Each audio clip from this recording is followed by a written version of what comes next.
Two Dreamland garden. আজকে আবার একটা নতুন কমলার আমরা আপডেট দেবো, যেটা এখন খুব বর্তমানে চর্চিত নাগপুরের একটা ভ্যারাইটি এনআরসিসি অরেঞ্জ বা এনআরসিসি কমলা। তো গাছটা একটা ছোট্ট একটা সিমেন্টের বস্তাতে আছে, 12 ইঞ্চি 14 ইঞ্চি হবে। তো গাছটাতে দেখাতে বলবো যে কি পরিমাণ ফল ধরেছে একটা 2 বছরের গাছে। ঠোকায় টোকায় ফল এসে, যেদিকে তাকাবে চারিদিকে ফল আসছে। এটা হচ্ছে সেই এনআরসিসি অরেঞ্জ বা এনআরসিসি কমলা। তো আজকে আমরা গাছ থেকে কিছুটা তুলে নেবো, কিছু কমলা তুলে নেবো, দেখবো যে এর মিষ্টতা টেস্ট কতটা এসছে, এর সাইজ কতটা এসছে। যদিও ছোট পাত্রে ছিল তাই সাইজটা সেই হিসেবে আসেনি, তারপরে আমরা কিছু লেবু তুলে নিচ্ছি, হারভেস্ট করছি, করে দেখবো যে টেস্ট মিষ্টতা কতটা। এটা দেখছি যারা আমি বলে দোকান। ঠিক আছে, ঠিক আছে। দাদাকে ছিলতে বলছি, দেখি দেখ কেমন এসছে, এর মধ্যে রস কতটা, মিষ্টতা কতটা এসছে দেখা যাক।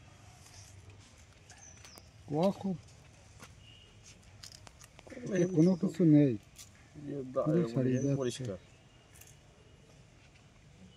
বেশি মিষ্টি, রসও যথেষ্ট।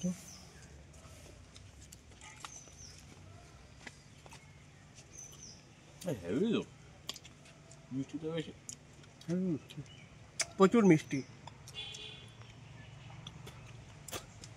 এটা হলো এনআরসিসি অরেঞ্জ বা এনআরসিসি কমলা, খুব সহজেই ছাড়িয়ে আসছে, যেহেতু এখনো ফুল কালারটা আসেনি, তারপরেও প্রচণ্ড জুস, প্রচণ্ড মিষ্টি, কোনো কথা হবে না। রস আমি একটু চিপে দেখাচ্ছি। এই সমস্ত ভ্যারাইটিগুলো আপনারা ছাদ বাগানে, টবে, গামলাতে আরামসে করতে পারেন। এসবগুলো আমাদের ওয়েদারে খুব ভালো হচ্ছে, এবং কমলা লেবু যে ধারণা যে মিষ্টি হবে না, সেরকম কোনো ব্যাপার না। মিষ্টি, যথেষ্ট রসালো, এসব চাষগুলো আরামসে করতে পারেন। তো এখানে আমরা এনআরসিসি অরেঞ্জের ভিডিওটা শেষ করছি। নেক্সট এপিসোডে আবার সবাইকে দেখা হবে। ধন্যবাদ।